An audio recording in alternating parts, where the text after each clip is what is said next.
Kids, have you ever gone on a long journey? What kinds of things do you think you'd need? A map? Snacks? A horse? This month, I want to tell you about some people who went on journeys all over the world to tell people about Jesus. On each of their journeys, God gave them exactly what they needed in order to go. Are you ready to hear today's story? Okay, let's go!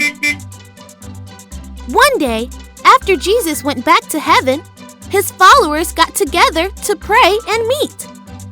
Then they heard a big, loud wind sound. Whoosh! Can you make a sound like wind? Whoosh! Now, wind is pretty normal, right? We feel wind all the time. But do you usually feel the wind when you're inside? No! This wasn't any ordinary wind. Jesus' friends knew something strange was happening because when they looked around at one another, they saw everyone had a little fire floating above their heads.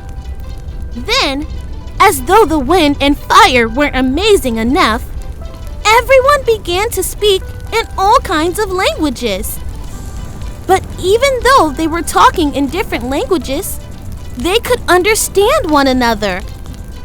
The Bible tells us these things happened because everyone was filled with the Holy Spirit, God's Spirit. Before he went to heaven, Jesus told the disciples this would happen, and now it had come true. God had sent the Holy Spirit just like Jesus had promised. The Holy Spirit is a special helper who God sent us. God's Spirit shows us how to love others and to make good choices. When we choose to believe in Jesus, God gives us the Holy Spirit.